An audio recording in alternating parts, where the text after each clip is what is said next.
Well, welcome everybody from GLREA to our Thursday evening Zoom. And thank you for coming. I'd like to thank our sponsors, the State Department of Environment, Great Lakes and Energy, EGLE, Harvest Solar, Shree Energy, and Homeland Solar. And, I think we got a very interesting topic here tonight. John Richter, who's a Senior Policy Analyst with GLREA, is going to talk about data centers and the large load tariff. And that all kind of relates to integrated resource planning. So please kind of mute yourself until we get to the end of John's presentation. Go ahead, John. Thank you. Thank you. Um, yeah, so data centers are the biggest thing happening in the world of electric power generation. Um, so just first few slides here look familiar to you if you saw my other talk on data centers, but it really is a different presentation, trust me. John, are we So going to data see center is just a you? large building with high-speed internet connection filled with computers. And the phrase, as far as I can tell, was coined back in the 90s. I worked in the industry then. Computers were moving to renting computing equipment that was hosted by another company rather than buying and maintaining their own systems. But the term, I really wish we'd come up with a different one, right? Because we all know that, yeah, data centers allow us to stream movies, and that's great. But what's being built now are data centers that are 100 times larger than those. And they're being built primarily for artificial intelligence, either to train the artificial intelligence or to answer queries to the artificial intelligence. And the training actually presents some special problems to the electric grid. This is what a data center looks like. In the top there, you see a row of boxes, and there's actually exhaust on top of them. Those are backup generators all across the top right there. And then kind of on the other side of the data center on the bottom left, there's a series of cooling systems, right? So those are big air conditioners, and they've got it's evaporative cooling. They've got their cooling or their evaporation fans for their chillers on the top of those. Building itself is very nondescript, right? It's just a giant concrete rectangle with a huge flat roof. And this data center, you see there's the one large building in the foreground here. There's another one kind of on the upper left. There's actually 5 in this cluster. And that's very common that they'll build a cluster of 4 or 5 or 6 giant buildings like this. And you get a sense of the scale by recognizing, in the foreground there, you've got vans on the road. And you can see just how large the building is. This is what the data center looks like on the inside. It's very repetitious. It is row after row after row of rack after rack after rack of computing equipment. It's generally on a raised floor so that they can blow air conditioning in under there. And it comes up under the racks and goes through the racks and out the top.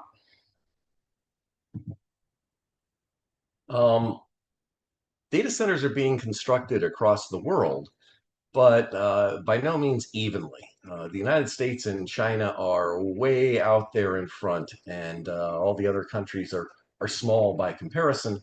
And not sure if I'd brag about it, but we're definitely got a big lead over China.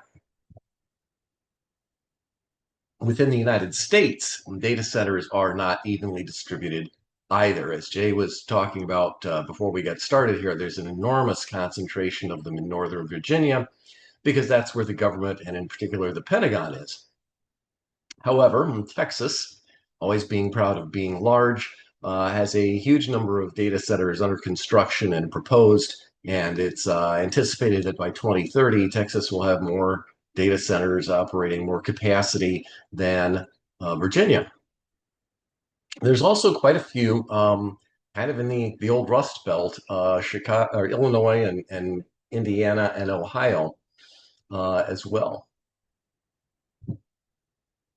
The amount of money being invested in data centers is almost without historical precedent. So this is the amount of capital being invested in data centers by Meta, Amazon, Microsoft, and Alphabet. Alphabet, sometimes known as Google. Meta, formerly was uh, Facebook, and they're spending 2.1% of the entire gross national product or gross domestic product on data center development. And the only thing that came close to this in the US was the railways when we were building them out in the 1850s. We were spending about 2% of our much smaller GDP then. The example here in this graph, this is out of the Wall Street Journal, that exceeded it was the Louisiana Purchase at 3%, but that occurred all in 1 year, right? That was just one giant payment. We weren't building anything. We were just handing money to France. But you see that it's 5 times what we spent on the interstate highway system, or 10 times what we spent on the Apollo space program. The investment is gargantuan and it's climbing. So this is three of the companies and how much they're investing each quarter in data center development. And the point here is just to show it's a rapidly climbing chart. They're saying for 2027 that the anticipated spend will be more than $700 billion. So why would data centers come to Michigan? Well, there's several reasons. The first of which is that the state passed tax breaks and intentionally to attract them here. The investment in equipment in data centers is huge. As an example, the Stargate project in Saline, they're calling that the barn. Stargate is like a whole project where they're building a bunch of these around the country. We'll have between 30 and $40 billion. That's with a B of electronics in it. So eliminating the sales and use tax of 6% from that amount of money is a very substantial savings. And that's what the state passed in 2024. Data centers also have a slight preference for colder climates because they require enormous amounts of air conditioning, and that reduces their load. And most of them use large amounts of water to help their air conditioning. They evaporate off the water, and we have abundant water in Michigan. I'm kind of baffled that they're building data centers in Utah and very dry places like that. Within Michigan, there are more than a dozen data centers proposed. The one hyperscale data center that's under construction is the barn in Saline Township. That's being built for Oracle. That's 1,400 megawatts. That one facility by itself will increase DTE's annual sales by 27%. And DTE is one of the 10 largest electric utilities in the country. Also before the MPSC now is the Cannoli project in Van Buren Township. That's for Google. That's be 1,000 megawatts. That will increase DTE sales another 20%. So these two data centers alone are going to be an almost 50% increase in DTE sales. And there are at least 12 other proposals being considered around the state, including one 3 miles from my house. So how does the grid support data centers? Well, the grids had kind of flat retail sales for 20 years, and that's been upended. Obviously, there's going to draw a lot of power, but unlike most loads, they're going to draw that power 24 hours a day, 365 days a year. They don't close for weekends. They don't close for holidays. They just keep running. We can expect their demand to increase somewhat during the summer because they've got more air conditioning to do in the summer. DTE and consumers are both planning on building new gas-fired power plants to meet the demand. They're going to build solar, they're going to do batteries, they're going to build gas-fired power plants. And they're going to need to string some more high voltage lines to connect to these things.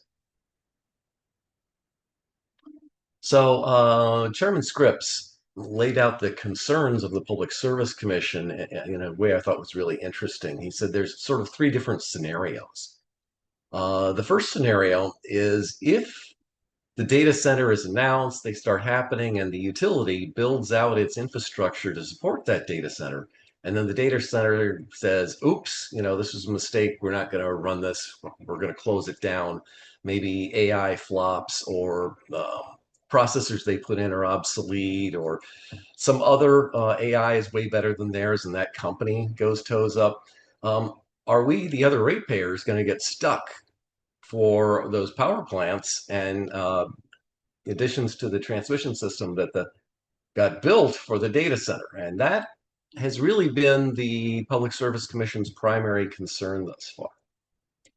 The second is, will data centers result in rolling blackouts because of insufficient generation capacity? Oracle and Google, in the two projects that have been progressing so far, are funding the building of more capacity. They're not building it, they're not providing it, but they're providing the money for it to DTE. So they have special contracts that address this. I'm going to talk about those in more detail.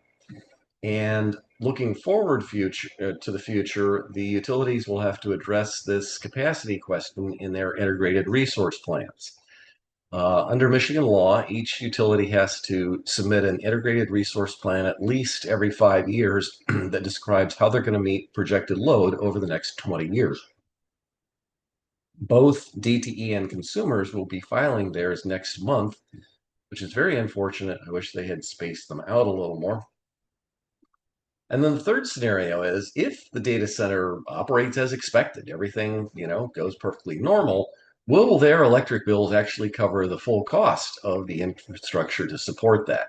And that is going to be argued about in rate cases. There are concurrent rate cases for both DTE and consumers where that's an issue, but I don't think that's going to be the final word. I think we're going to be arguing about that for several years into the future. So the MPSC has ordered new tariffs created for these large loads, and they are not distinguishing data centers from any other load. They just said anything that's more than 100 megawatts in one site or adds up to that in multiple sites or something like that. So in a recent case, the MPSC approved a modified tariff for consumers' energy. It ordered DT to file a similar tariff, which they have. That case is ongoing. And the rates didn't change, right? What they added was terms and conditions to protect us if the data center stops operation. So they have to sign a 15-year contract, as opposed to industrial customers are signing 5-year contracts. Um, they have to pay for 80% of their contracted capacity, whether they use the energy or not. So if they, cut way back or shut the thing down, they're still paying 80% of what they had planned to draw, what the utility built for. And then if they want to exit out of this, there's an exit fee, which is that 80% of the monthly bill to the end of the 15-year contract. Now, in the consumer's case, they said that they might reduce that if consumers can use the capacity for other customers, which would be probably the case of another data center built there. DTE's proposed tariff did not include that clause. And they said that they have to have collateral of at least 50% of the exit fee. And that's something I argued against. I said that that's insufficient. We're already saying it's only 80% of what we built to for them, and then cutting that in half leaves other ratepayers seriously exposed. Protection from rolling blackouts. So if a utility is short on power, if they're running all the plants that are operational, right, that they can run, maybe something's broken at the time or whatever, they activate, and that's not enough. They activate demand response. And so customers who have signed up for an interruptible tariff, they may shut off your water heater, they may turn up your thermostat.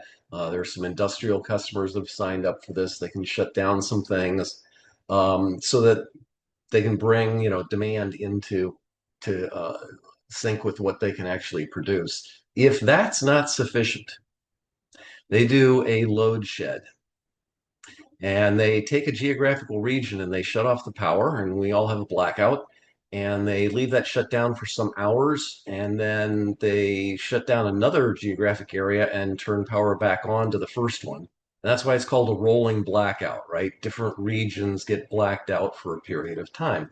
Now, DTE Energy tells me that they have never done this in their history, but they have procedures. Everyone has procedures set up to do this in case they have to, because if they don't, and the load exceeds the demand, then voltage starts dropping and we get frequency off and lots of equipment ends up breaking. So we don't want that. So out of this concern, the commission ordered DTE in the case of the Saline data center to shed their load first if load shedding ever have to happen. And they had them write that into their emergency procedures for all customers on the large, well, for all data centers. And the way DT wrote it was for all large load customers, regardless of what they were. There hasn't been such an order to consumers yet, but I would expect that we'll get that at some point here. Now, tech companies don't like this. They have fought shed first has been done in some other jurisdictions, including Texas, and they have fought those arrangements elsewhere, even though they're prepared for blackouts. They have backup generators, and in a load shed, they're going to at least get some advance warning. It's not going to happen, in a second with no notice. So we have the two special contracts. The first one was for the Saline data center, which is called the Barn, which is for Oracle. 80% minimum charge, 19-year contract, exit fees the remaining years times the minimum charge. And the MPSC was concerned about this because it was a special contract. DTE negotiated what the collateral would be for this.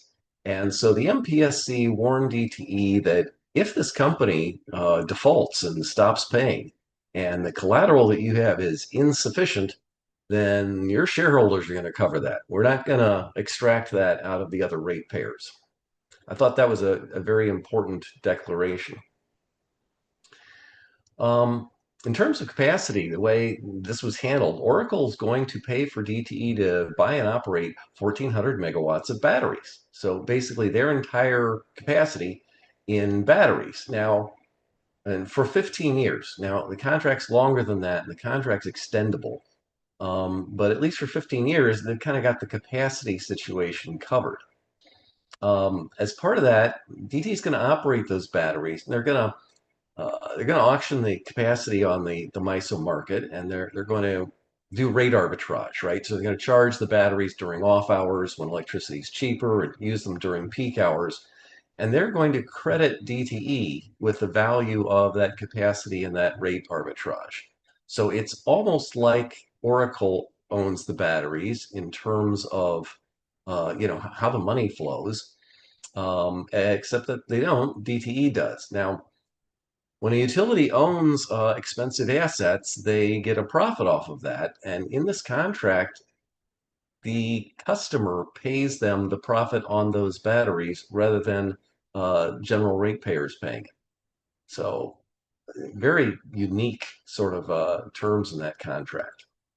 Of course, the batteries don't provide energy, right? They have to be charged.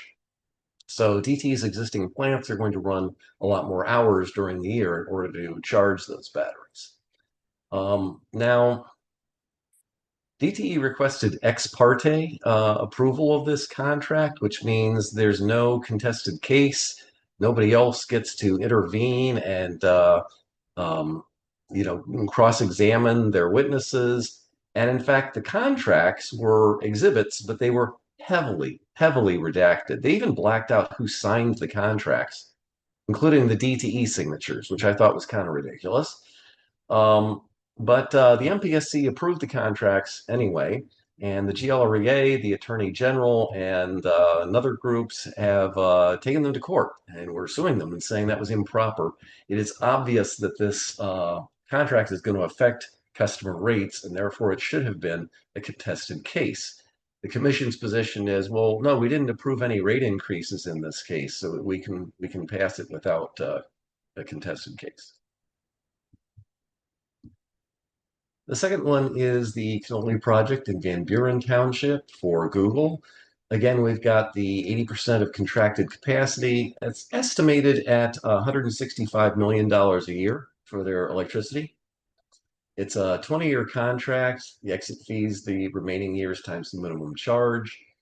And then in terms of providing capacity, they did an odd mix of things. They funded 480 megawatts of batteries, similar to Selene, where DTE owns and operates them, but they credit them for the energy and capacity value.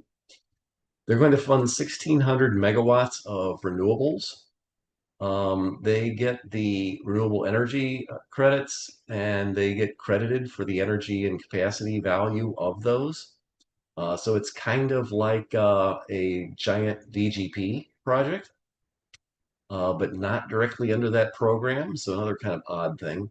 And then the strangest thing is that from 2027 to 2033, they're going to provide 650 megawatts of demand response.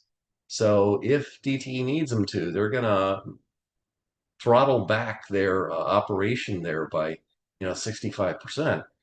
And they're going to go out on the capacity market and buy ZERCs. So ZERCs are a unit of electrical capacity when you buy and sell it like a commodity on the markets. So for those 6 years, they're going to go out and buy some of those and give them to DTE. So the sum of all that will provide sufficient capacity for those years, but after 2033, DTE is going to have more capacity. Which is just about the amount of time it's going to take them to build a new gas-fired power plant. We asked them to repeat the default warning from the Selene case, where if this company defaults and their collateral is not sufficient, that's on DTE. This case is still pending, so we don't know if that's going to happen or not. We also asked them for an urgent study of load flicker and UPS simultaneous trip risks. And I'm going to talk about what those are in a little bit. Integrated resource plans. So Consumers Energy and DT are both filing in September. They're going to predict their load out to 2045 and propose power plant construction. We don't know much about what DTE is going to say, but Consumers Energy gave us a preview. They're going to propose building 2 new gas plants and signing PPAs with 2 other gas plants. It's power purchase agreements. And they're going to build 9,600 megawatts of solar, 3,200, I said solar twice, 3,200 megawatts of wind, that should be, 3,300 megawatts of storage. But we don't have any information yet about the cadence of that, right? Is that going to be front loaded, or is that going to occur evenly throughout all those years, or what? We don't know. They're also going to propose an EV managed charging program that's going to allow them to control people's car chargers and charge them during off hours. That might be useful if it's fast chargers or chargers for fleet vehicles. If it's people's home chargers, I don't see the point. Pretty much everybody does that at night anyway. But we'll have to wait for the details of that proposal. DC load flickers. So the load from a data center when it's undergoing AI training and when it's answering questions, we don't see this behavior. This is an anomaly of AI training. The amount of load it draws varies wildly from 1 second to the other. So what I have here on the graph at the left is that the power draw from a unit within an overall data center, right? So this is 600 kilowatts of processors. And you see that they start down at around 200 kilowatts and they spike up to 700 and then they drop down to around 600. And they oscillate kind of wildly between like 450 and 650 megawatts. And some of those oscillations can occur in milliseconds, by the way. And then suddenly they drop down after about 6 minutes there down to 300 megawatts for a little bit, maybe a minute or so. And that's when it's going and fetching more data and saving results of what it's done in memory so far, right? So it's a checkpoint and storage commit, and then it jumps back up again. And it just does this repeatedly all through the training process, which can last for days or weeks. Um, this is hell on the grid.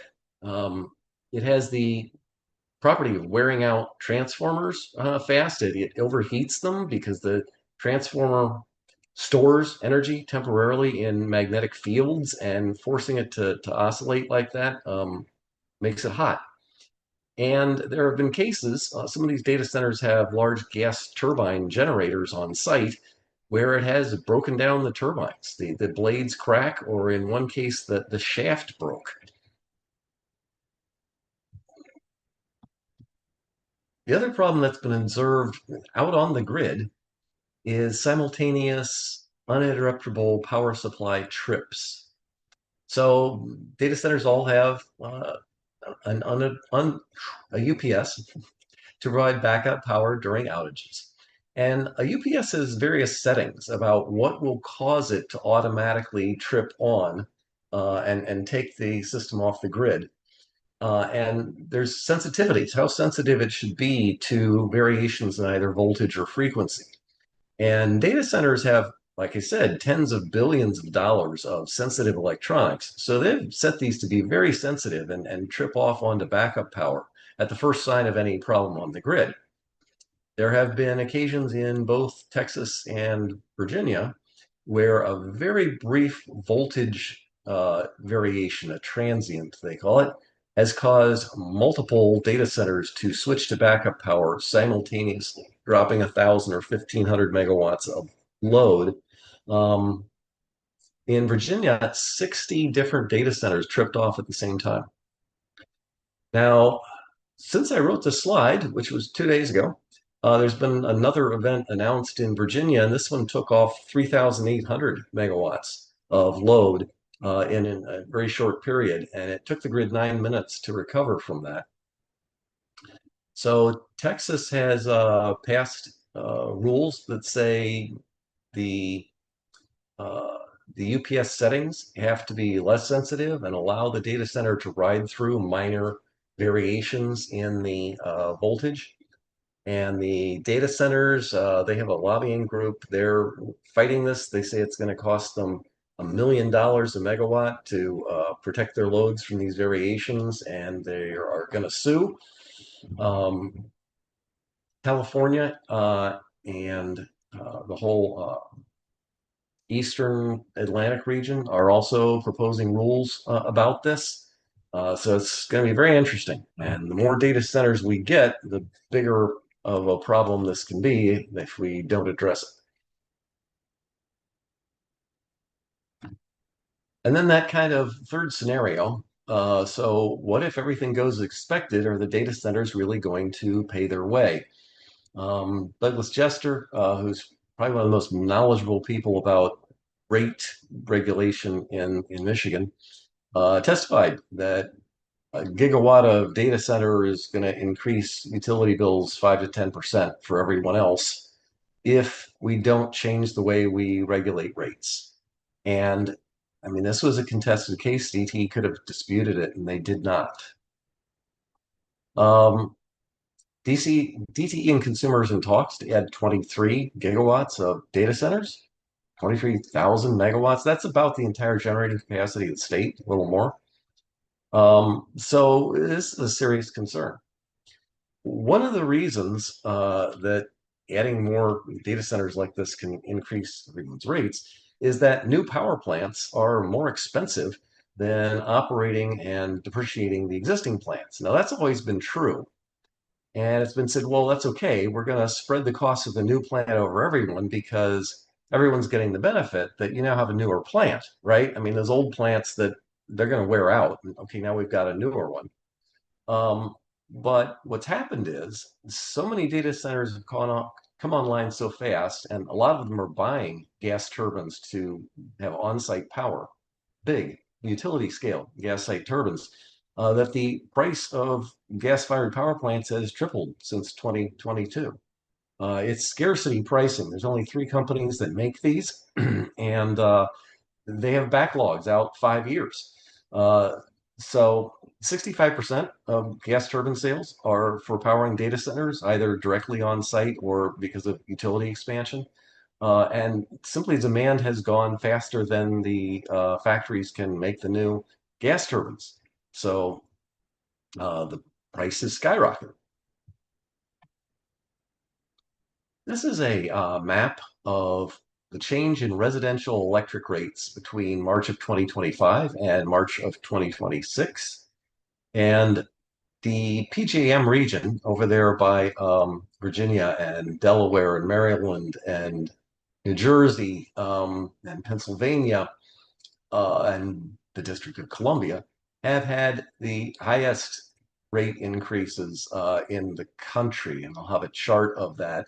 And that just happens to be right where data centers are getting built like crazy over in what's called the PJM region. Of the 8 states with the highest increases in residential electric rates, 6 of them are in the PJM region with the huge concentration of data centers.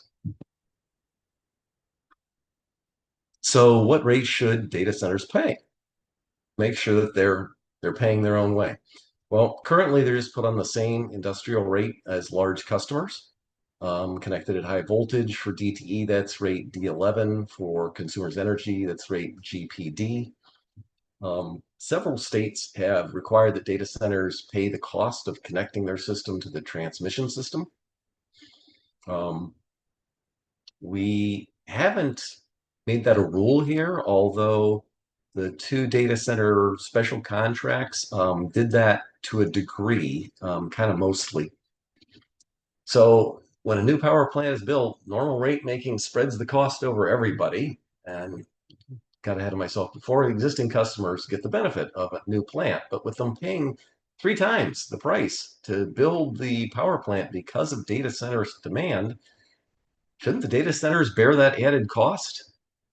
Okay, if we're all gonna build a gas plant, but it costs 3 times as much because data centers across the country drove up demand, let's make them pay that premium. That would run against 100 years of regulatory practice, but I have proposed exactly that. It is foreseeable and likely that data centers are also going to drive up the price of natural gas itself. 30% of data centers are buying their own gas turbines or any other generation, reciprocating engines sometimes, fuel cells even, and building their own power plants on site. Utilities are building more gas-fired power plants to meet data center demand. And electric utilities are already consuming 40% of the gas supply in the country. So the fact that we're building so many more is bound to increase the price, other things remaining equal. But electric utility regulation considers gas prices to be completely external to the electric utilities, right? It's just an external market, and prices of gas go up and down, and it has nothing to do with electric utilities or their customers. And I mean, that's been true. That was perfectly valid, but it's probably not going to be true soon. So in the special contracts case for cannoli, I argued that the data centers are causing upward pressure on gas prices, and they should be charged a surcharge for that, for as long as gas prices get elevated. I don't expect that the commission will approve that. I'm going to re-argue, and it'll have more teeth if the price of gas goes up more. It actually has gone up, although it's been pushed back down, oddly, by the Iraq or the war in Iran, because drillers are now drilling like crazy trying to get more oil because the price of oil's gone up, and when they drill for oil, they also find gas. So might be hard to prove. So we've proposed that they limit the new tariff to data centers specifically because they're a different type of load. They need different terms and conditions around things like load flicker and UPS settings. And they're going to need different rates for the reasons I've outlined. We've asked that DCs limit their ability to reduce their contracted power level. That was something that DTE proposed. The utility is gonna end up building out capacity based on the projection, and if they then turn around and say, "Oh, we want to back that off some," it doesn't help the rest of us. So I don't like that idea. We said they need to increase their collateral requirements or put all risk of the data center default on the utility, right? One way or the other. Can't have it both ways. Oh, we don't need that much collateral, but hey, if they go belly up, that's on all of you. No. We've asked that all data center special contracts be reviewed in a contested case, that the tariff would include limits on load ramp rates. So that's that flicker I was talking about. You can't add and subtract hundreds of megawatts in milliseconds. And I made a unique recommendation. I asked that they put data centers on a two-tier demand response option. So right now, for DT at least, they're on first to shed. So what this would do is we would say, okay, we would use the existing demand response program. First, we would ask everybody else to, shut things off. And if that's not enough, we would then ask the data centers to shut it off. But we would not give them a break on their rates for that. And the reason why this is better than the load shed first is load shedding is an extreme last resort, and it's not reflected in the capacity analysis that's done. If we can put them on demand response, that gets capacity in the capacity analysis, and then we don't have to build a power plant to meet their peak demand because during peak stress periods, we can take them off grid.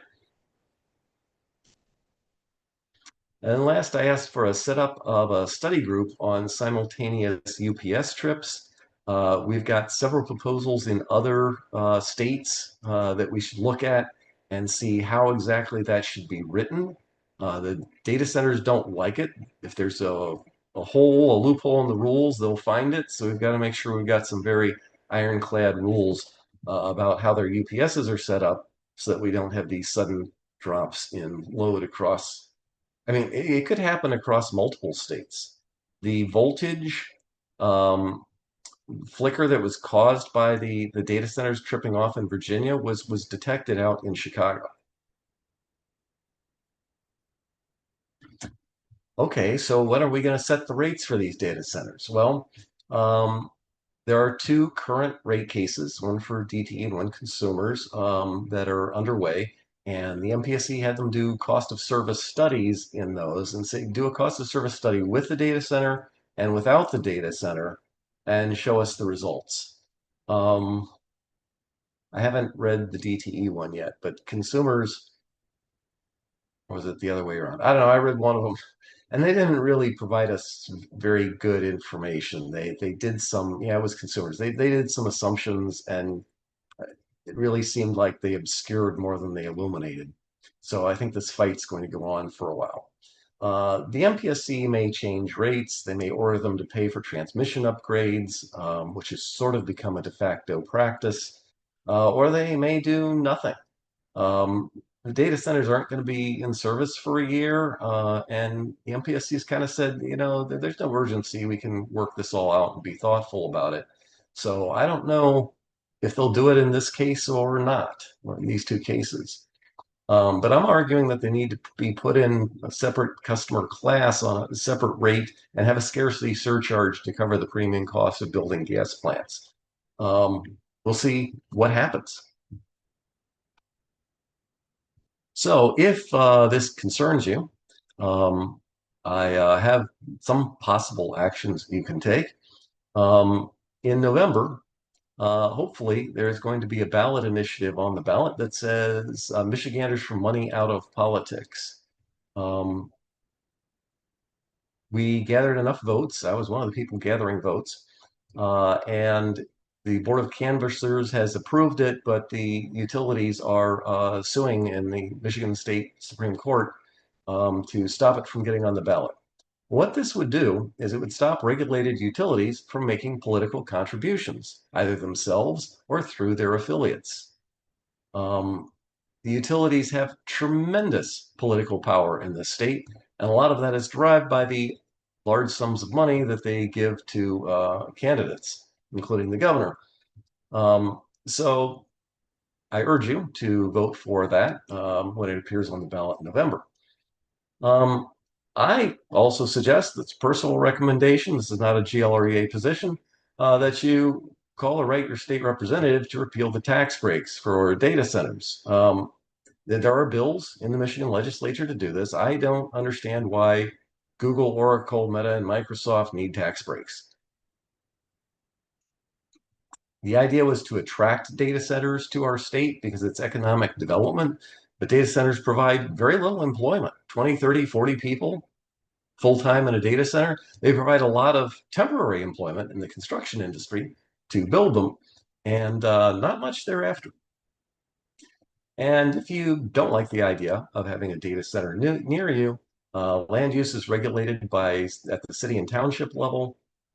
Some cities and townships have enacted temporary moratoriums to allow debate on changes on land use regulations. Um, just look into your local board and see what your zoning is. In South Lyon Township, there was a zoning for industrial customers, and it specifically mentioned data centers as an acceptable use. And so when the developer came and said, we want to put a data center on this, the board said, oh, no, we're not going to allow that. And the data center said, well, we're going to sue you. You can't do that. And the lawyers talked to them and said, yeah, we're going to lose. So they turned around and approved it. And the residents are just very clearly against this. But they kind of back themselves in a corner, right? So I think it would make sense that you have to get a special permit to locate something of this scale. And some places will still allow it. It's happening, but it probably shouldn't be right next to a residential community, mostly due to the noise.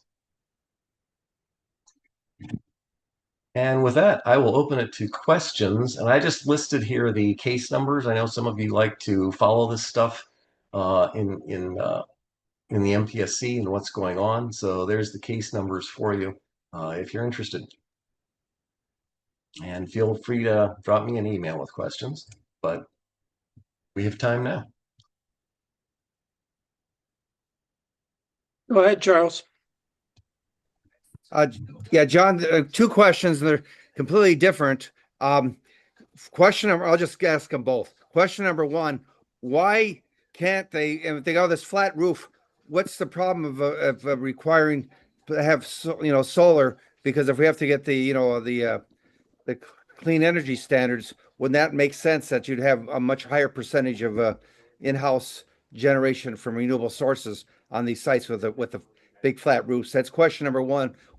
And question number two is a little bit outside our bailiwick, but it's concern I have is that 30% of our economy, economic growth right now is all on AI, and I've heard some people saying, the economic experts concerned about guardrails that put on the brakes, that Wall Street just puts all this money in these things. And you had the .com scandal, the collapse. You had the housing bubble collapse. What's the saying that this is not going to be another bubble? Or have you heard anything in your conversations with people with forming common cause? So those are the two questions. Okay, question one, that's the easier one. So I'm not aware of any reason why they couldn't put solar on the roof, except I know in the case of South Lyon, there was actually an ordinance that said they couldn't. But as large as that roof is, it's dwarfed by the amount of power they draw. So I did a just back of the envelope calculation, said, yeah, solar on the roof might generate 4% of their load. So it's not really that much of an offsetting factor. But there's no bigger roof to put it on. I think it would be a great idea, and I don't know why none of them have done it yet. Maybe there's some structural reason I'm unaware of. Question two, I have actually been reading quite a bit about AI development because I'm going to be doing a talk on that in October for a senior center. And I think there's two different risks in your question, right? One is, does this just blow up like the dot-com thing? And there's some reasons that could happen. One is we might find a way to develop AI with a lot less processing power. One is we might develop processors that are 10 or 100 times better at doing AI than the ones we have, and all this stuff becomes obsolete. Or perhaps one AI wins, it becomes much better than all the rest, particularly if it's one of these free ones from China and steals all the business, and the other companies all go bust. Those are some risks. There's some very creative financing being done to build all these things right now with a lot of leverage. So there, if the assumption that all this revenue is going to follow fails, there's definitely financial risk there. The other risk is that AIs are developing some bad behavior, going rogue and breaking into computer systems across the internet, trying to convince developers to put weaknesses in software they're developing, blackmailing developers or committee members that wanted to shut down an experiment. Lots of bad behaviors. And so there's a movement to try and put regulations on these things to try and prevent these negative consequences. And I personally think that, yeah, we need to do that, but it's going to be very difficult to do because if it's not international, it's fairly meaningless. Um, so, Hey, John, do you want to stop the screen sharing? oh, sure, Yeah, and is there, can you put your camera on, or is there an I issue can. for you? I can do that. Okay. Go ahead, Dave. Hey, actually, you kind of covered it a little bit as far as there. Well, long story short, I've been looking sort of at the investment side of it. And to your creative comment on their finances, is my understanding that they're going to be like one of the third largest bond issuers in the United States, actually competing with the United States bond for raising money because they're demanding so much capital so fast right up front that the normal routes aren't meeting it. So have you heard anything about that? I'm aware they're issuing a lot of bonds. I had not seen it quantified like that. But the chairman of the Federal Reserve has said that if it wasn't for data centers, interest rates would be lower and inflation would be lower. I mean, he said that publicly. Wow. He didn't quantify it. Okay, thank you. Yeah, Dave Curtis, go ahead. Thank you, John, and John. Um, I just curious if you can list somewhere, either on GLREA website or even here, proposed data center that I believe a lot of those companies may be trying to keep close to the vest. So there are several different websites that track these, and I've got a list of those that I could send out.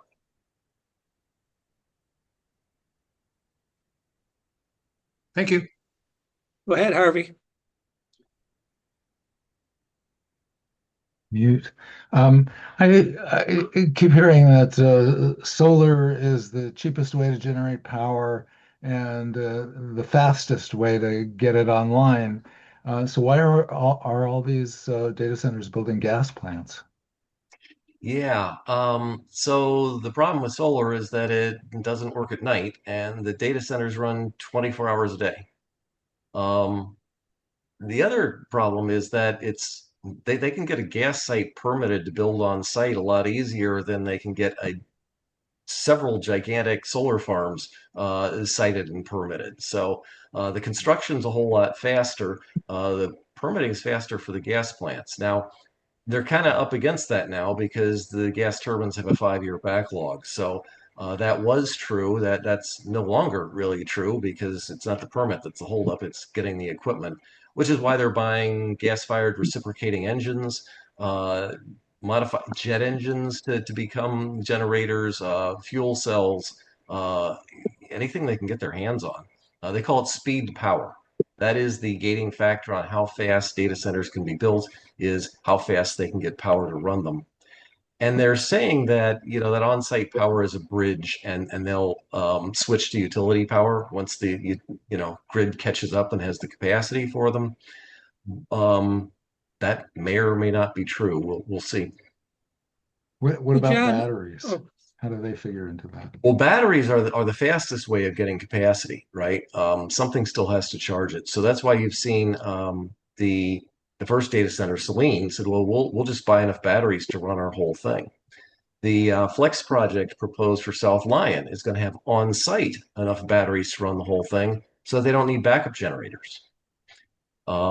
So certainly batteries are a big part of that, and you can pair a lot of solar with a lot of batteries, and still get there, right?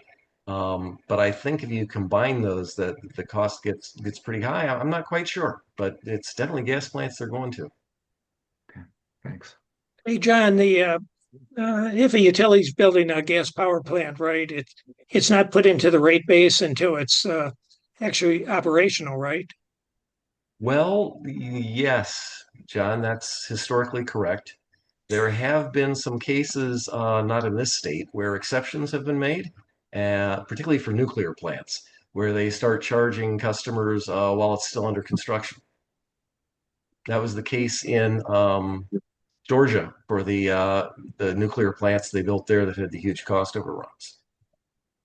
Yeah, I was just thinking if you're a utility and building a gas power plant, it takes you a little while. And meanwhile, the AI company didn't work out so well, and they've kind of decided not to build the hyperscale center there. Uh, then, maybe the ratepayers don't get sent the bill. Well, that's interesting. So one of the central tenets of regulation is you can only charge ratepayers once the equipment is used and useful. And so in that circumstance, I mean, the utility might be inclined to try and finish the thing and then claim that it's going to be used and useful, and there would be a big fight about it.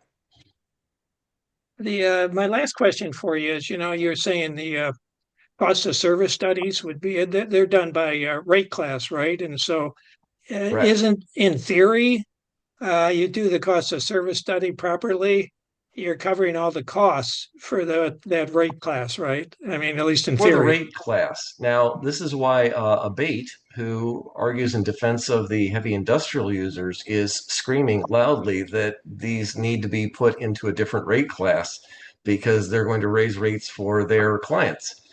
So clearly, Abate is convinced that the rates that the data centers are going to pay, and they know about them, they're industrial rates, they know exactly how they work, are not going to cover the costs. Yeah. Okay. Clyde, go ahead. John, thanks for a terrific presentation. And my question is, I don't know if it's my imagination or what, but I heard it seems like I recall the MPCS is kind of leaning on consumers in Detroit Edison to include virtual power plant plans in their IRP. Is that right? Yes, both somewhat, but particularly consumers, and that was because of GLREA testimony. So the MPSC wrote into their requirements for IRPs that they must consider virtual power plants and show that what they're proposing is cheaper than doing that. Consumers was ignoring that. And so they had some pre-IRP workshops, and we brought that up, and they said, no, we're not doing that. And so in a rate case, we brought that out loudly, and the MPSC wrote a statement that if you're not considering virtual power plants, then you haven't proven your case that whatever you are proposing is reasonable and prudent, and we may disallow those expenses. And I don't think it's coincidence. Consumers was supposed to issue their IRP a few months ago, and they pulled it and delayed it. And I think they went and did some new runs with virtual power plant stuff. Hey, John, water use, right, is a major concern, but that's not within the purview of the PSC, right? And actually, Correct. it's not really in the purview of hardly anybody at the state, right? I mean, that's pretty much, Yeah, Eagle provides pollution permits for the backup generators. Um, Most of the data centers I've looked at least the ones so far in Michigan, are connecting to municipal water supplies, and so it's a local issue of making sure that the water company has enough capacity for them. okay, go ahead, Doug. Yeah, John, you mentioned the UPS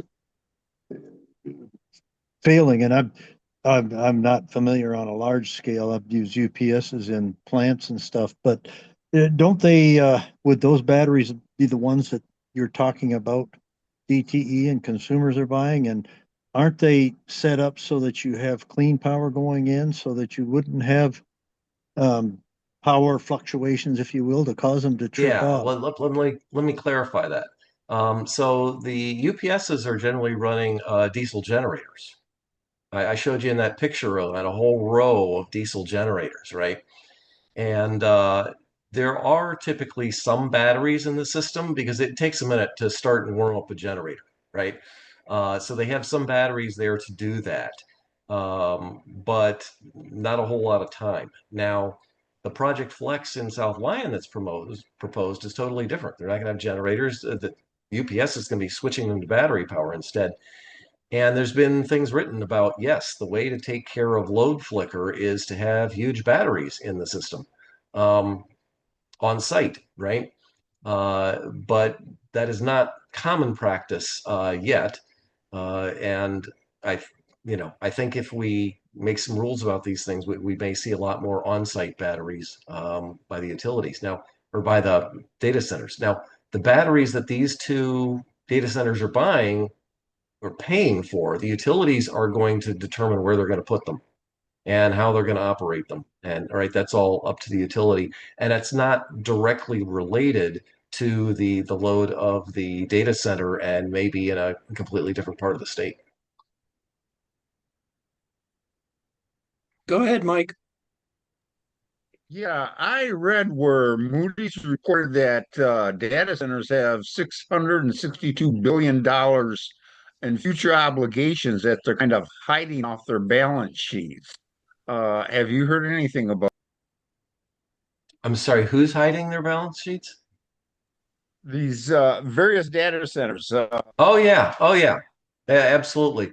So one of the things you see is for each of the data centers, they create a limited liability corporation. So both Oracle and Google have them for this, right? And they the data center and all its liabilities are owned by that limited liability corporation, whose major purpose is that if the whole thing fails and is a debacle and a financial disaster, that doesn't roll up to the parent company. So in the case of the Selene data center, DTE got Google, the parent company, to guarantee the obligations of the developer, which was an LLC. Uh, but that's not common practice and not required in the general agreements because, yeah, 80% of the electric bill for the next 15 years, they'll just close up shop and say, well, and then it's all about the collateral, which is why I made the point of 50% of the exit fee in collateral is not sufficient. Hey, John, are most of the like a hyperscale data center, the reason they're being built is for AI and learning models. And is a data center like that really committed to just that sort of purpose, or does it do multiple purposes and do other sorts of functions for other types of companies too? Or do you know how It's a that great works? Yeah, it's a great question, John. I'm not absolutely certain of my answer, but they're built differently. So traditional data centers have CPUs, right? Whereas AI training data centers have GPUs, graphical processing units. So the process of training a data center involves mind-blowing amounts of multiplication. They are typically training across 8 trillion parameters, right? 10 to the 12th. And on each cycle of training, they're multiplying those trillion parameters by a weight. And so graphical processor units that do vector math were perfect for that and got pressed into service for that.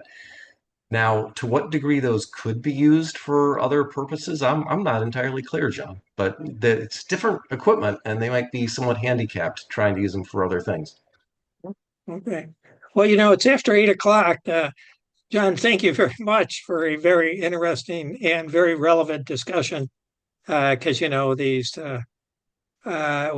the data centers and obviously electric use is a big issue, and boy, the more we know about it, the better. Because I think there's a lot of people talking about it that don't really know much about the real issues. Utility regulation is pretty complicated, and so again, thank you for making, I think, a very enlightening presentation. And thanks everybody for coming, and hope to see you John, next week. could Do you you have any? save the chat? It looks like there's a lot of interesting stuff in there. Oh, okay, I will do that. Do you want me to send it to you? Yes, please. I will do that. Okay. All right. Take care, everybody. Thanks all. Bye-bye. Bye.